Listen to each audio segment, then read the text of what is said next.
Hi there. I'm Dr. LaQuita J, and welcome to my YouTube channel where I talk about all things in between of being able to become a pharmacist. How you doing? You all right? and, and today I get to talk about my favorite learning style. Like I said, I am a read and write girl.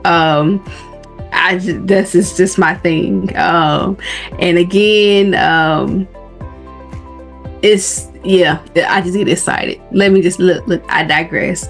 As always, let's define what read and write is. And you might be familiar with read and write, but it was identified by Neil Fleming and Charles Bunwell. And basically it's characterized by a preference for written words as the primary mode of learning. Basically, individuals with this style can excel in tasks including reading, writing, note-taking, engaging with reading materials to understand and retain information. This is your zone of genius and you love it.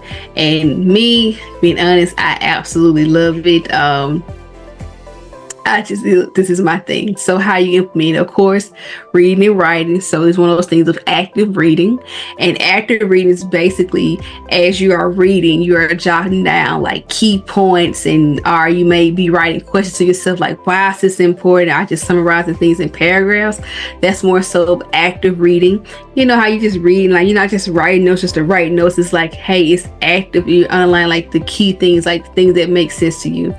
Or it may be a system thing of note-taking, which you develop this systematic approach to learning information, organize the information into like clear headlines, bullet points, lists, or it may be graphs, like I said before. Graphs, you may want to use the concept, the mapping method, where you use concept maps, as we first talk about. If you wanted to go back into the visual learning video, go back into that one, and I'll reference it below. How you do the concept maps, or it may be outline. That's also another one in the visual learning. But today I do want to talk about one method, because again, we're talking about note taking. And there are different ways you can take notes, but one way I want to talk about is the Cornell method. And here, as I get myself together, the Cornell method. Oh, let me not do that. As you can see, I'm batch recording. We'll talk about this. This is a whole other style we'll talk about at another time. But that's another style learning we gotta talk about. If you want to know about batch, just comment below and then make sure so I know it's real. But when it comes to learning, it's the Cornell method. And you may be like, what is the Cornell method? Well, of course, Cornell method was developed from Cornell University, I believe. I could be wrong, but I think it's Cornell University. We're gonna say Cornell method. Okay. Anywho, it's this diagram where basically, I don't like pink, let's do black. So actually, let's draw it this way. I'm gonna try to be as neat and precise with this one as possible. I think that's a good way to be, right? I'm going to try. No promises. But you got the idea, right? Look at me. Look at me. Look at me. So here you have the title. Here you have like core questions if you have any. And then here, main point. Oh, I'm not spelled that wrong. Main points.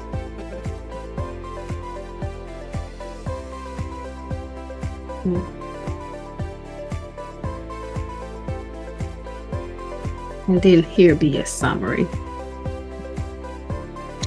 So with this Cornell method, right? And then make sure I got my way. So you want to typically format your notes like through reading. So as you read, oh, there we go. So as you're reading, you want to format your notes through with simple notes.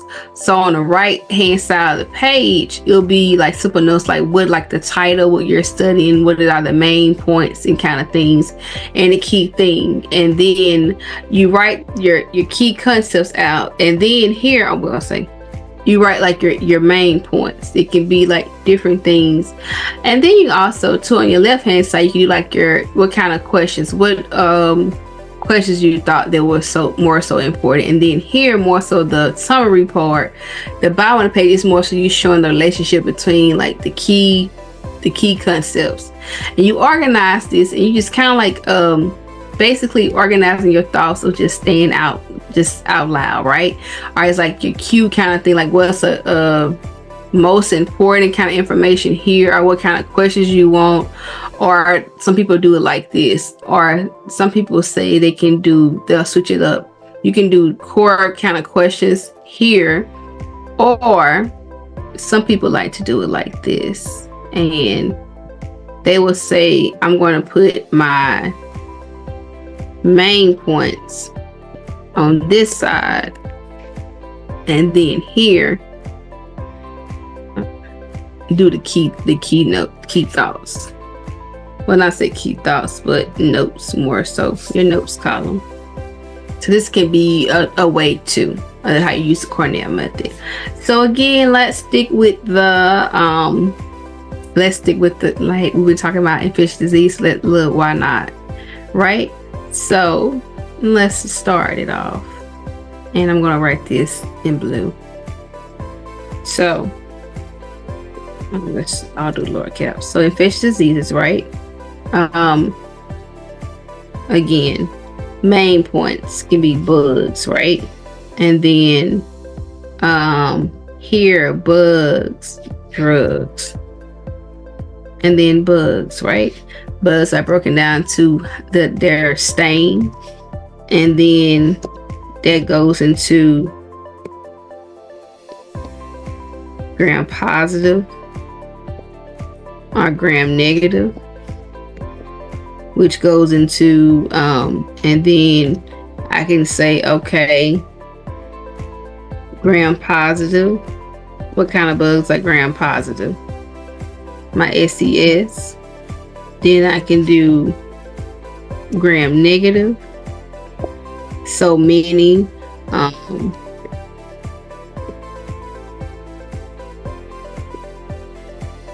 Acinetobacter, Pseudomonas, B. fragilis, Neisseria. I know, I don't know why I'm drawing a blank. I know it's another one, E. coli. I know it's another one. I'd be like, I like to make sure I know big bugs, and I'm like, I know I'm missing one.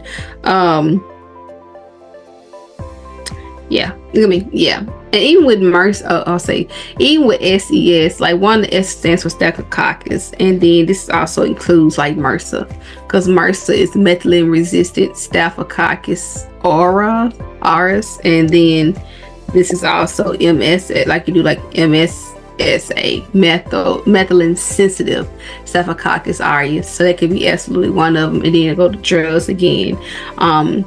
50S proteases inhibitors, beta lactams, your fluoroquinolones, I call it the Euro type of drugs. You can break those down. Then you can do again, or I gotta say even drugs like we say infectious diseases. Infectious diseases encompass so many things. We can go. I'm talking about drugs and bugs. I even forgot something that's totally simple, and I don't know why I just thought about that. Like even with the simplest things of infectious disease, right? We can go into saying the main points where we're talking about bacterial infections, fungal infections, viral infections, and then go into the bugs. Oh, gram positive, like hitting key points of, okay, what are some bacterial infections, what are some fungal infections, what are some viral infections, and hitting the same notes. And then saying like, okay, infectious disease encompass bacterial, fungal, viral infections. encompass all of those, and then breaking down more and more what that means and how and what does that look like. So that can be one thing, but Cornell method is also one. And again, you could be like, main points are the cues. Some people like to say, call this on the side cues versus your notes kind of thing. But it's one of those things you can use. Most people like these infectious diseases, but like Cornell notes. I have like a more so a hybrid of Cornell notes, but this is also one technique that you can use when you are a note taker, a read and write kind of learner. So that's definitely one of those things. I got too many screens up, y'all. Look, bear with me a moment. But that's definitely one. So note taking is also one for reading and writing. You can also do rewriting, summarizing. So that may be a thing of your mnemonics, like developing like a mnemonic device for reading. When you're summarizing, again, you can actually write it out. A lot of people like the rewriting thing, to reinforce like in your own words. I like to rewrite in a sense of, and here's just something I want to be very intentional on when it comes to rewriting and summarizing. You have to be mindful that when you're rewriting, I like to rewrite so I can put it in my own words so I can remember. But I do remember particularly I had a client who she just liked to rewrite stuff over and over. And she just keep writing the same thing over. And I would say, that is a form of memorization. It's like when you go back to elementary school, right? When you had that column of spelling words you had to write. You had to write them 10 times. And it's one of those things, you rewrite them 10 times, repetition, you're going to remember how to spell it because you got the repetition of writing. However, it's short-term memory, because if you don't actually study it or go back and like put a different way of learning it, you're going to forget it. So you rewrote it, then like you come to like, oh, I forgot how to spell it, because it's just like you're trying to base it on muscle memory, and it's still short-term sometimes. So I definitely want to say that be mindful of rewriting, because I just remember I had this client and she just kept rewriting her notes all the time. And I was like, do you understand that it's just only like short term? It's a form of memorization. It's only going to be short term learning. It's not going to be long term learning. And I have to just always have to say that, like, be mindful of when you constantly keep rewriting the same thing. Like, it's not one of the things, it's a challenge where you're rewriting in a sense of, I'm going to keep drawing a concept map, because when you do concept maps, every time it should be different. You should never have the same concept map kind of thing. Does that make sense? Let me know. Like, that makes sense, right? Okay? Maybe I'm on a tangent. I digress. Well, other thing too with reading and writing may be, again, like your mnemonics, your flashcards. That's the fourth one. And the fifth one, which is not necessarily my favorite, but for some people, they like to do essay writing, and it's like just drop their whole in essay format.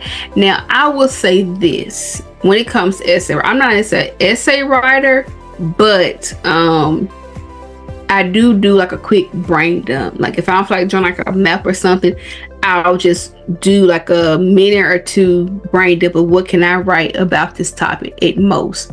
Or one thing I did when I was studying my notes, because again, I wrote all my notes in a way that I can learn them. I would challenge myself to jot down as fast as I could all my notes I had already written. So that was one of the key things that worked for me. It may work for you, I don't know, but I do want to make sure I share those. So in this video, I have given you 5 ways to implement reading and writing learning styles. The first style was active reading, and again, it's all about, as you're reading, you're jotting down notes and questions, and you're like note taking, right? Active reading. Then you actually have the note taking, in which we talked about 3 different ones. I've already discussed, go back to the visual learner. I'm already talk about the outline method, the mapping method, and today we are focused on the Cornell method. Then you also have like rewriting and summarizing. That's a third way you can implement reading read and write learning style. It's a tongue twister, but we getting here. But you can also do, you can reinforce your learning by doing like summarizing key concepts in your own words. And the fourth one would be flashcards and mnemonics, like creating flashcards and concise information. But a lot of times you can find different softwares, different range. You can just Google flashcards and necessarily create them anymore. Now, if you were in school, this more so, let me clarify this. If you're studying for the NAPLEX, now if you were in school and you got something tailored to like a particular teacher or a particular subject, then you might want to do your flashcards and mnemonics. This is more for, let me speak for, again, reinforce it. This is more so pharmacy related, talking to pharmacists. Like I said, all things in between of being and becoming a pharmacist. So let me make sure I clarify that. And then the fifth one is going to be essay writing, in which you can do deep learning synthesis information.